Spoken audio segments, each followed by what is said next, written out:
নমস্কার বন্ধুগণ, আরেকটি সুন্দর উপস্থাপনায় আপনাদের স্বাগতম জানাই। আপনারা কি ভূত বিশ্বাস করেন? আপনাদের একান্ত ব্যক্তিগত ব্যাপার। আজকে আপনাদের নিয়ে যাব সেরামি এক ভয়ঙ্কর গা ছমছম করা এক শ্মশানে। সেই যে ভয়ঙ্কর শ্মশান, সেখানে আজও মানুষ দুপুরবেলা একলা যেতে একটু হলেও চিন্তা করে, একটু হলেও ভয় পায়, একটু হলেও মানুষের গা ছমছম করে।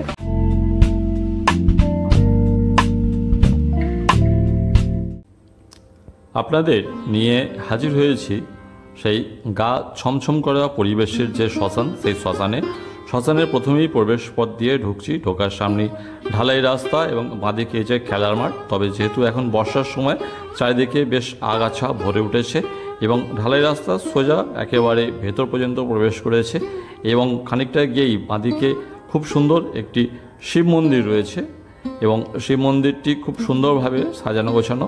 এবং এই শ্মশানে দুপুরবেলা আসতে সত্যিই বেশ একটু গা ছমছম করে।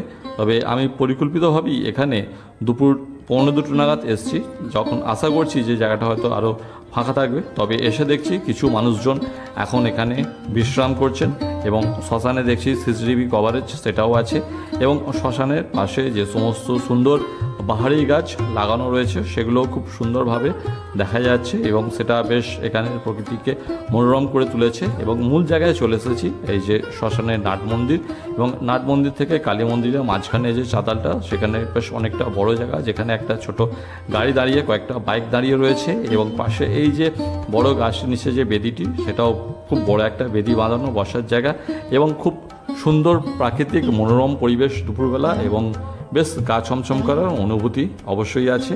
আর এটি হচ্ছে কার্লিয়া মহানন্দ মঠ এবং এটি হাওড়া জেলার ডোমজুর ব্লকে কার্লিয়ার যে শ্মশান, সেই কার্লিয়ার শ্মশান। এখানে আপনাদের আসতে হলে আপনাদের হাওড়া থেকে ডোমজুরগামী যে কোনো বাস ধরে কার্লিয়া স্টপেজে নেবে, সেখান থেকে টোটো ধরে বলতে হবে মহানন্দ মঠ। একেবারে মহানন্দ মঠের সামনে মেন রাস্তা আপনাদের নামিয়ে দেবে। সেখান থেকে হাঁটা পথে ঠিক জাস্ট লোকালয়ের ঠিক পেছন দিকে এই শ্মশান, যার কারণে এই শ্মশানের গাম্ভীর্য একটা বেশ গা ছমছমের পরিবেশ তৈরি করেছে। এই শ্মশানের যে ভৌগোলিক অবস্থান এবং তার পাশাপাশি সেই ভৌগোলিক অবস্থানের যে গাম্ভীর্য, সেটাকে এর গা চমচমের অনুভূতিকে আরও বেশি গুরুত্ব বাড়িয়ে তুলেছে। এবং এই যে পুকুরটি দেখছেন, এটি কথিত আছে একসময় সরস্বতী নদী এখান থেকে প্রবাহিত হতো, তার সাথে সংযোগ আছে। তো আমি দুপুরবেলা এসে এখানে সব কিছু ভালো করে দেখছি এবং বেশ কয়েকজন মানুষজন এখানে রয়েছে। তারা তবুও যেন, যখন আমি শ্মশানটার পেছন দিকে, এই মন্দিরটির পেছন দিকে যাচ্ছি, হঠাৎ যেন গাটা কেন আমার ছমছম করছে। কেন এই জায়গাটা বেশ একেবারে চারিদিকে জঙ্গলে ঘেরা এবং একেবারে খুব ফাঁকা এবং যারা মানুষজন এখানে আড্ডা মারেন বা কোনো কারণে আসেন, তারাও সচরাচর এই দিকটা আসেন না। তারা মূল মন্দির যেদিকে সেদিকে যায়, এদিকে খুব একটা আসেন না। তো আমি এদিকটা এসেছি, শুনেছিলাম এদিকে একটা আমলকি গাছ আছে, সেই আমলকি গাছের খোঁজে এসেছি, দেখি যে আমলকি গাছটা কাজ পর্যন্ত যাওয়া যায় কি না, সেই উদ্দেশ্যেই এখানে এসেছি। দেখি এই জায়গাটার পরিবেশ এতটাই গা ছমছমে যে দুপুর 2টোর সময় আমি যখন ভিডিও করছি, তখন আমার নিজেরই খুব গা ছমছম করছে।